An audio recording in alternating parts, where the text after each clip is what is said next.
Good morning, CLC. Happy Sunday, happy April, happy Easter. Thank you, our fantastic musicians. That was a wonderful, beautiful, magnificent song. We're so grateful to have you guys here and doing that. Thank you so much. And in addition to Brian and Jeffrey and Mary on the harp, we have Brian's daughter, Erin, joining us on the violin. So thank you for being here. We really appreciate that. And thank you for being here. I want to say that as well. We know that you have a plethora of spiritual centers that you can go to and be a part of. And we want to let you know that we are grateful that you join us and that you are a part of this service. So thank you for that. Without you, we wouldn't be here. We greatly appreciate it. So with that, I invite you now to say with me, divine love through me blesses and multiplies all the good I am and have, all the good I give and receive. I am prosperous now, and so it is. And now, in this moment, I invite you to take a few deep breaths and relax. Allow your mind to center itself into this moment, right here, right now. Put anything you have going on aside, just for the moment. Allow this moment to be filled with renewal, peace, relaxation, and be here now. Universal love enfolds me. Universal wisdom inspires me. Universal spirit enlightens me. Universal power encircles me. I am one and all is well.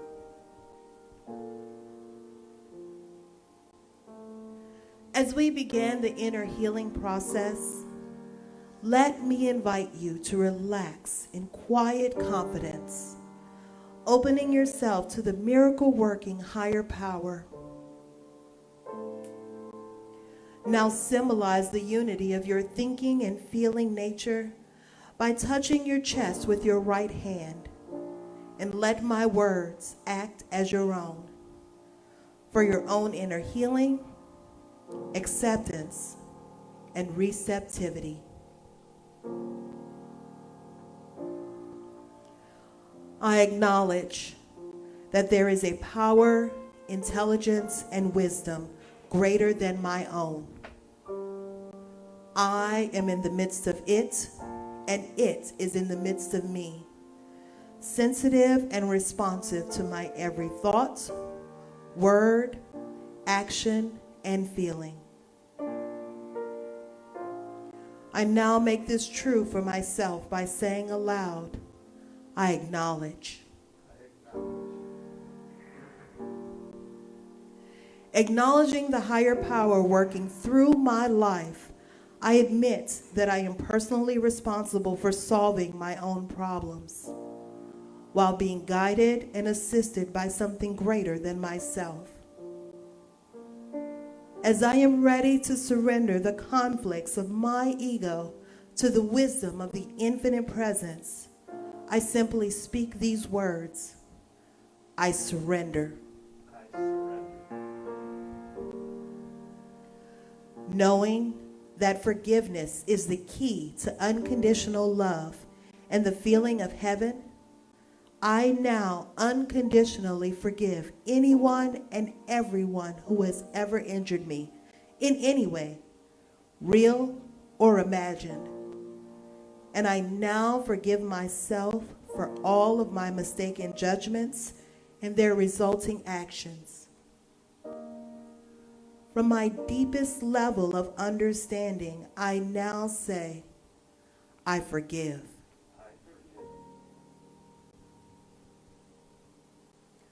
Realizing that I continually experience the effects of my own thinking, I now choose to allow this higher power to recreate me deeply, filling my mind with thoughts that are only positive, constructive, loving, and beautiful. I call upon this divine inflow by stating aloud, I choose. I now center upon that one special idea that I'm willing to accept as real for me in this coming week. Visualizing the idea as already acted upon and brought to pass, in seeing my idea become a fact of my experience, I enjoy the happiness and peace of my thought fulfilled and gratefully speak these words, I accept. Knowing that I have an everlasting place in the midst of the power that sustains all creation, as well as the support of all those around me, I allow myself to relax in the peace of fulfillment and gratitude and say, I release. Now, in my mind's eye, I envision the presence of someone near and dear to me. This can be a friend, a family member, a teacher or mentor, someone who has touched my life in deep and loving ways. Someone who may not be physically present with me in the room this morning. I turn toward that image in my mind's eye and say, I am grateful for the good in your life. Now I open my eyes to the world around me, turn joyfully to anyone physically present or virtually on this broadcast, and share in confidence in saying, I am grateful for the good in your life.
Pharisees talk. I know that was especially out to Mel. That was one of her favorite songs. And this next song we'd like to do called Harachman. This is a Hebrew song. In the last day of Passover here, and also at the, you might know, at the Passover dinner, the Seder, which was the Last Supper also, there is a part of the ceremony at the end of the service when the door is open to the prophet Elijah. All are welcomed in. Elijah is the prophet of good tidings, salvation and consolation. And this is a joyous song bringing in Elijah the prophet. And so here we go.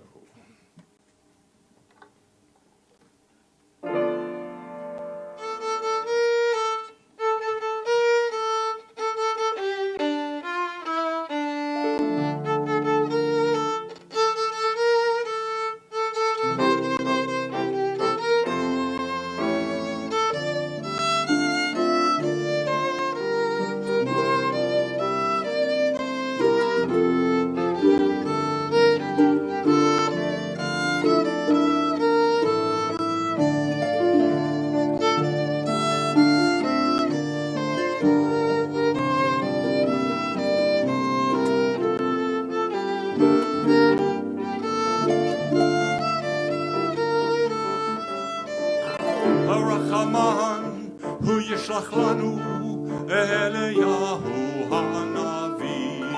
הרחמן הוא ישלח לנו אליהו הנביא זוכלתו. ויבשר לנו ויבשר לנו ויבשר לנו ברוב טובות ישועות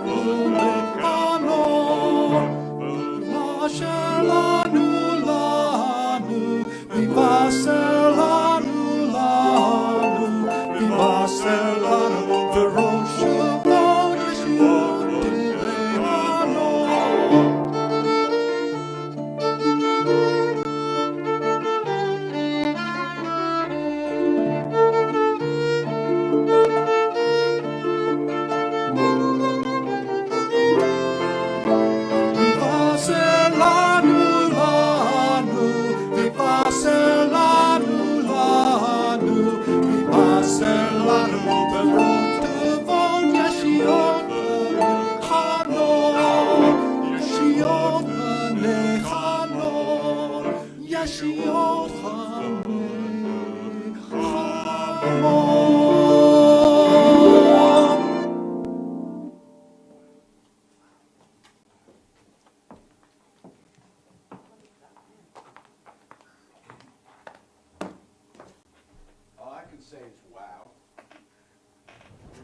All I can say is wow. And you met everybody here this morning except Danielle Mercadale, who is the beautiful young woman in the vivid pink Easter dress who opened us. And I am Jennings. And I wish you a happy Easter and a happy Passover.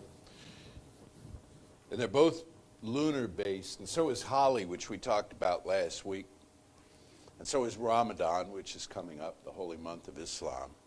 They're lunar based, and last week I cracked wise about the Suez Canal, you know, and how that ship is called the Ever Given, and how it's a metaphor for how things are given to us, but sometimes they get stuck in the process, they get stuck in the journey. Well, it's now been freed. But if you've been following how it was freed, the moon had a lot to do with it. There was technology, there was dredging, experts were flown in from all over the world, and then the full moon came, and it affected the high tide, brought it up just a little bit more. And Holly, Passover, and Easter, and Ramadan are all lunar holidays. If you wonder why, we were saying Easter came awfully early this year, and that's the musicians and the team and I saying that, because it's like, whoa, you know, We could use another week or two to get ready. Not really, because what you're seeing this morning is just absolutely beautiful. But Easter moves around, and the reason it moves around is because it's set on the first Sunday after the first full moon, after the vernal equinox in the northern hemisphere. And the southern hemisphere people get to deal with it. And so for them it's an autumn holiday, and for us it's a springtime holiday, and it's about a lot of different things, and I'm going to try to touch on a few of them here this morning with you. Happy Resurrection Day. I was raised a Christian in a nominally Christian home. There were a lot of things going on. We had a lot of different interests, spiritually speaking, in my home. I went to a church school that was pretty much set in their ways and kind of doctrinaire about their Christianity. So I heard about Easter early on. If you're raised in any kind of religious setting, you hear about it from the cradle up. And I don't know how old you typically are when it really kind of sinks in. Maybe 3, 4 years old. I don't know when the stories start to. I guess you've heard them by that time a few times through, and they're starting to build a sense in you. But when I heard about resurrection, I don't remember what I thought at the time. But what I think I thought, and what I think you probably thought, when you heard about it, if you were raised in a Christian home, is, what is death? What is death? When I heard about it so early on, I didn't know anybody who died. I didn't know there was such a thing. And then they started to explain how, well, you're born and you live and then you die. And I had nowhere to look for a representation of that. They said, well, when you die, you're gone. You know, you're out of this world for good. It's not like a game where when the game's over, you kind of get invited back into the next one. If you're not picked for the team, there'll be another team, you know, that kind of thing. It was like, final. You're out of here. And I had nowhere to put that. And it took me some years until I started experiencing losses in my life and in the world's life. And in my particular childhood, being of the generation that I was, there were some significant losses in the culture. John F. Kennedy, Martin Luther King, Bobby Kennedy, Malcolm X, not in that order, but there were these losses that I watched other people grieve. And nothing gets to a kid like watching grown-ups grieve. Nothing shocks you, nothing gets your attention, because all of a sudden, these people who seemed all buttoned up and have it all together are losing it, and you don't know why. And so suddenly there began to be kind of a recognition of the finality of things. And then as with closer personal losses in life, as I got older and various members of my family moved out of this world, I began to understand death in the cultural story of the finality of it, which is why it's so remarkable, and people have seized on to the remarkableness of it, that here was a man who overcame death. What a week he had. You know, I was going to go there last week in the Palm Sunday Passover Holly Talk. I was going to go there with what a week Jesus had, from coming into Jerusalem to a parade where the people came out and praised him and sang hosannas, to being betrayed, arrested, tortured, and executed, and then resurrected. And I look at that week and I think, in a way, that's a capsule of life. In a way, that's what we all go through. Not in such dramatic fashion, not with witnesses necessarily recording it, and it doesn't necessarily become the stuff of song and legend that people 2,000 years later are talking about. But we all have these experiences of thinking that things are going one way and suddenly they turn another way, and then we realize that we've participated in the experience of this. And that brings me to this point, which I can't get past, and I bring it up in classes and stuff all the time whenever we're talking about Jesus and the Bible. When Christianity, motivated largely by Paul and the apostles, began to move up through Europe in particular, and they encountered the so-called pagan tribes, and pagan means country people, right? They encountered people who were having spiritual practices of one kind or another, and they sought to convert them to Christianity. The story that was most persuasive was that we, the Christians, saying this, have a God king who died and came back to life. And the pagans said, well, we have one of those too, or a goddess queen. And the Christians said, yeah, but hear the rest of the story. And the pagans came back with, well, you're right. Ours died in battle. Yours gave himself up. Yours didn't fight back. Yours said, take me. And anyone with that degree of conviction, to not just go down swinging, but to go down peaceful, to go down unopposing, that's what I admire. That's what I want more of. That's what I want more of. The peace that Jesus brought, the peace that he taught, lingers longer in my mind and in my heart than the healing, the miracles, the precipitation of matter out of thin air, the moral doctrine, or the later foundation of a church in his name. The peace. Peace is equated with love. Love is active. Peace is active. Yet the peace that he taught was receptive. It wasn't just active. And I bring this up because I think a lot of times, especially around religious holidays, as I drove here today, past a lot of Christian churches, I noticed jam-packed parking lots. And that's a whole other story about now and the pandemic and so on. But there are a lot of people who kind of come out of nowhere, right, when it's time for the big holiday. And so people who have a job like I do in these other churches typically use that not just for fundraising, but they use that for moral admonition. Here's what you all need to do. I'm only going to see you a couple of times a year, so I'm going to give it to you right between the eyes today. Here's what you need to do, and here's what you need to stop doing. And there's this list of things, you know. Well, then you go to work tomorrow, and there's a list of things to do. And then you come home, and you got the kids and the family, and there's a list of things to do. And we become, as you've heard, human doings instead of human beings. So what I want to advocate for today is receive peace. Rather than going out there, and next Sunday I'll be on a whole different tack, because this is a series of things, of spiritual practices that we're talking about this month. But I thought I'd start with the biggie, which is resurrection, and then we'll work down into more practical everyday matters from there. So next week I'll have a list for you, because it's kind of what I do.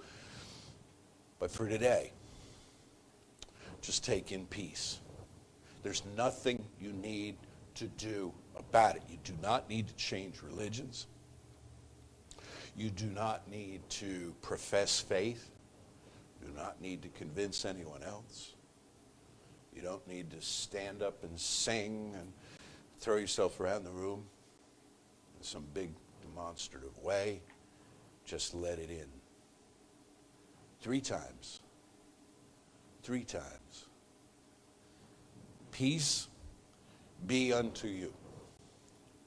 Peace be unto you. And peace be unto you. Emphasizing 3 of the 4 words. Because we already heard be from the musicians, to Jonathan Livingston Seagull's selection. Peace be unto you. Peace be unto you. Peace be unto you, and peace be unto you. Why 3 times? In the Gospel of John chapter 20, Jesus says that 3 times to the disciples. He appeared to them in their midst. They're sitting around, eating. They ate a lot, the disciples. They're sitting around, they're eating. he appears. He doesn't knock on the door, he just appears. He appears in their midst, it says. And they're startled, to put it mildly. They freaked out because they understood death. They had seen death. They witnessed death in their culture every day. And he says to them, peace be unto you. But it's more than just in that setting. It's more than just trying to calm them down. The alarmed disciples, peace be unto you. Otherwise, there wouldn't be a record of it all this time later that is so compelling to us, so captivating to us. Peace be unto you. So what is peace? Stillness in the heart, calmness, trust in the universe, trust in the process, trust in what is increasingly being called the multiverse. And I was reading a theoretical physicist who is very adept at simplifying theoretical physics for the general public. And it's still like really complicated. So, I don't know who the general public is, but for me it was like really complicated. But string theory, he's one of the architects of string theory. And in this interview he's asked, well, how is it that you think this is going to disrupt, if it turns out there's a grand theory of everything, how is it going to disrupt spiritual practice? What is it going to do to people's doctrines about things? And he says, well, I think you can work it out. He says, he's an Asian American man. He says, I was raised a Buddhist, and in Buddhism I was taught about nirvana, the existence of a timeless, infinite, spaceless realm without beginning or ending, into which everything expands. And he said, and then I was sent to a Christian school and I was taught about Genesis. And now Genesis has creation occurring in time. He says, well, everywhere in the universe right now there's a Genesis going on. Everywhere right now there's a Big Bang going on. Something is being created out there. But the field in which it's being created is nirvana. The field in which it's being created is timeless, spaceless. So people are born, people live, people die within a containment system that is itself infinite and knows no beginning and knows no end. That's peace. That's peace, is the feeling of that. The feeling of that. Wherever I am right now, whatever's going on, my troubles, my worries, my expectations, my disappointments, disillusionments, all the rest of this stuff, all exist within a containment system that is infinite, that's never known beginning, never known ending, doesn't see me as beginning, doesn't see me as ending. Peace be unto you. Unto, what does unto mean? Well, it's an old-fashioned word we don't use a lot. Actually, we don't use the word plethora that much either, but Danielle used it, and I need to let you in a little something here. There are two words, plethora and vestibule. Whenever those words are said at Creative Life, and you didn't know this, Jeffrey and I look at each other, make eye contact, and kind of mouth it, plethora. Because announcement givers often, when we have people in the room, they'll say, well, there's information for you in the where? The vestibule, you see. And we'll look at each other and think, oh, vestibule. Well, so unto is a word like plethora or vestibule. You don't hear it all the time. It's kind of old-fashioned. What does it mean? Incoming. Peace be unto you. They went unto Jerusalem. They were incoming to Jerusalem. It's a word of journey. It's a word of distance, a traversing of distance. Peace be unto you. May peace be incoming. You see, so it's not saying, this is kind of I'm splitting hairs a little, but it's not saying, you, stop doing that, sit down and be peaceful. It's saying, may peace come toward you. May peace come toward you. From outer experience, from other people, from the goals that you've set.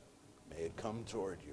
May peace wash over you. May peace like a river, flow over you and buoy you up. And may peace be unto you. Unto you. Not just other people. Not just somebody else. Not just the righteous. not just the righteous. Who are the righteous? The people who consider themselves righteous. Who are the wicked? The ones the righteous consider wicked, right? It's all kind of a judgment. Who are the infidel? Who are the people, the non-believers, the heathen? Say that with a sneer. The heathen means people of the heath. It means simply the same thing as pagan. The country people. Who do you suppose it was putting down the country people? The city people, right? The people in power putting down the people with less power, and so on it goes. Well, the story is not about somebody else. And Ernest Holmes got that, and the founders of New Thought teachings got that. This is your resurrection day. This is your resurrection day. Meister Eckhart said this in the 15th century. He said, what good is it to me if Christ was born to Mary 1,400 some years ago, but is not born to me today and in my heart and in my time and in my culture? And he might just as easily have said the same thing about what good is it to me if Jesus resurrected and I believe that he did and now I'm saved and off we go. If I live in anxiety, if I live in turmoil, if I live in trouble. No, this has to be about you. This has to be about you. And you know what? It's about you just as you are. It's not about the you that's going to be you after you finish Heartfelt Living. Although I think you should take it because it's a great class. You know what I mean, though? It's not you after the next workshop or the next book or the next spiritual high that you have. It's you right now, today, just as you are. And finally, I got to say this. And there's a lot of stuff I'm leaving out, but it's time to move on, and I want to hear some more music. And I'm back with you next Sunday and the Sunday after that and pretty much forever. So we'll get it all in at some point or another. But I wanted to say this about you, and I'm looking here into the camera, or what I think is the camera. A bunch of you have had resurrections this year. I know that. I know that. Some of you have spent time on respirators. Some of you have been written off medically. Preparations have been made for your demise, your exit from your family, from this family, from your life. And you rose up and you came back. And you're healing up right now. And if that doesn't apply to you who are hearing this, you know people it does apply to. Family members of yours, co-workers of yours, the parents of other kids in your kids' school, and so on. You know about the many people who have come back, who have somehow found something within themselves that says, I'm not done here. I'm not done here. And this is not to make wrong the ones at all who were and who have gone on, because they didn't end. They just changed channels, you know. They moved on into a new experience. But I don't know if they're watching today, but I know you are, so I'm talking to you, okay, about you and about human stuff that is going on for us. And if you didn't have a profound resurrection experience medically this year, you've had one emotionally. You've had one financially. You've had one commercially. You've had one in terms of relationships. You've risen up from the dead. And you know what? Not just this year, and not just in the big times that you can think of that might jump to mind when I say what I just said, but all through your experience. You thought you could go no further, and yet you did. And you came back. And people went, whoa, you came back. Didn't see that coming. And you said to them, peace be unto you. Peace be unto you. I'm back in the game. I'm in a different form now. And the relationship that Jesus had with the disciples after his return is very strange, very mysterious. It's why it's a moonlit thing, you know, this whole resurrection business. Because they recognized him, but they didn't, but they did. He had to kind of convince them that he was who he was, and yet there was something about him that was so familiar. And so what exactly did he look like? We don't have a description. We don't have a description. You know, there's never, in the gospel accounts, there's never a physical description of Jesus. It never says how long his hair was or how he dressed or, you know, anything about him. And so we place him in the culture that he was in and the time that he was in, and we kind of guess. But But there was something about him that was eerily familiar when he came back. There's something eerily familiar about you when you come back. When you come back from the abyss, when you come back from deep spiritual experience, people are like, well, is that you? Is that you? Really? There's something different about you. There's something different about you. In a word, what's different about you is nirvana. You have been into the timeless and spaceless realm for a while, and you've marinated there, and you've come back now into ordinary time, ordinary reality, to get on with the business of life. And as the old saying from the Zen goes, before enlightenment, you did what? You chopped wood and carried water, and after enlightenment, you chopped wood and carried water. And to the uninitiated, it would look like the same thing. But those who know you well, and especially you within yourself, know it's not how it was. It's not how it was. So we are reborn on Easter by virtue of the fact that we confront our own mortality, look it right in the eye, and say, you don't scare me one bit. Because I'm not from here. Because I spent my whole last Easter talk, when we were new in the shutdown, riffing with you on another statement of Jesus, and I brought it up briefly last week. My kingdom is not of this world. My kingdom is not of this world. So I'm not from here. So I'm not capable of birth. I'm not capable of death. I live on in eternity. I wish you a happy Easter, and I invite you to join me now in knowing this. As we let this peace in within ourselves, we receive it. It's difficult maybe sometimes to do in the sense that we want to participate, we want to kind of hug it back, you know. But all there is for us to do is just stand there with arms outstretched and let this peace wash over us.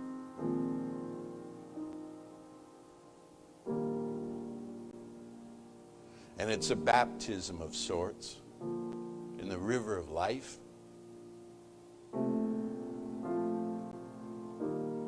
Receiving this peace,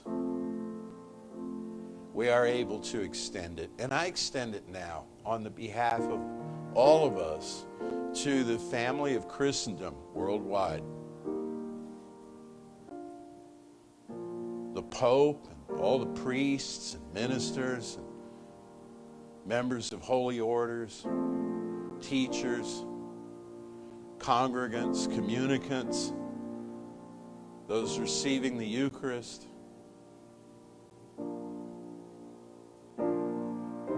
Wherever dispersed across this world, I offer them my peace and surround them in blessing and love, because in so many languages, the word for author is the same or very similar to the word for ancestor. This tells me there's one story. There's one story going on. Billions upon billions of current characters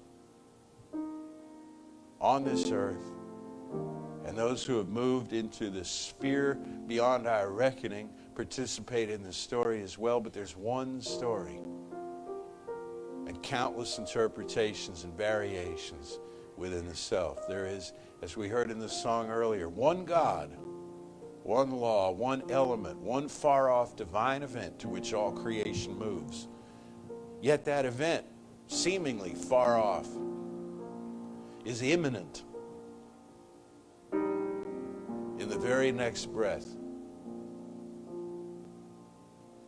Closer to us, as the Talmud says, than our neck vein.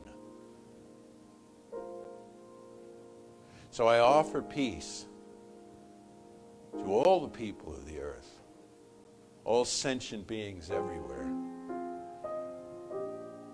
and celebrate the rebirth that comes with the knowing of this oneness, gazing into the infinite, recognizing it as our true home and our true destiny, and bringing back enough of it with us to give and receive unconditional love and lead effective lives here doing that which we love and are called to do. For this knowing and its manifestation in form, everywhere we turn, I am so deeply grateful. I release this word into the infinite now, calling it done, and so it is. Well, that mic was hot when I picked it up. I heard it swoosh on the pillow. All right. So, Jesse, you need to stop splitting hairs on today of all days. The Easter Bunny does not appreciate it.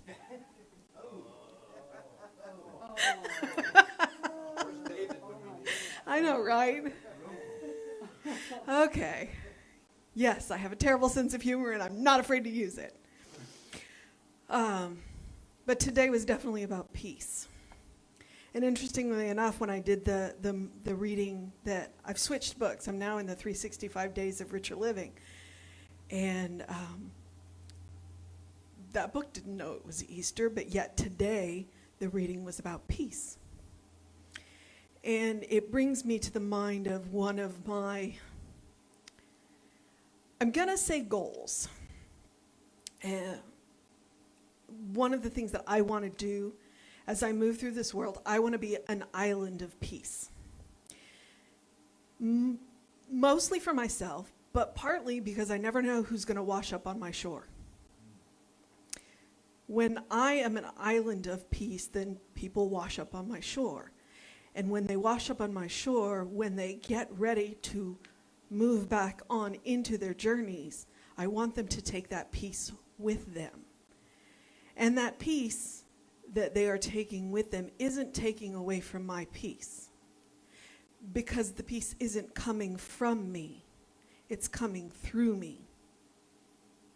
And that is the purpose of spiritual practice. In spiritual practice, whatever it looks like for you, you go to a place of peace. You go to a place where you meet unfiltered spirit. Spirit that is not filtered through the material.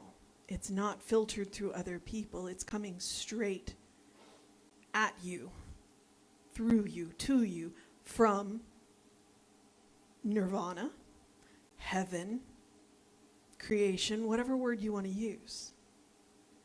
That peace is coming through you. So never, ever be afraid to share your peace, because it is coming from an inexhaustible place. And it will never diminish you. But what it will do is it will create another island of peace, and another island of peace, and another island of peace, until suddenly there are all of these islands of peace. And then suddenly there's a world of peace. And that is my hope, and that is my goal, and that is my knowing. So, I know that there is one life, one power, one presence, one love, one peace. And I know that I am a part of that peace. I know that that peace flows through me. I know that peace is coming from an inexhaustible place. A place where peace never began, a place where peace never ends, a place that peace is. And I know that I am a conduit of that peace, just as I know that each and every one of you are a conduit of that peace. You have access to that peace absolutely at all time. It only requires your attention. And I know this place of peace. I am this place of peace. And I know it with all of the gratitude in my being. And I know that the world knows this place of peace. And I know that the world is this place of peace. And I know it with all of the gratitude in my being. And I know that it is so. And I release it. And so it is. Say with me now, something wonderful is happening through me. Something wonderful is happening through me. I feel it in my body. I feel it in my body. I feel it in my mind. I feel it in my mind. I feel it in everything I am. Everything I am. I choose it. I choose it. I trust it. I trust it. I use it. I use it. And I love it. And I love it. And so it is. So it is.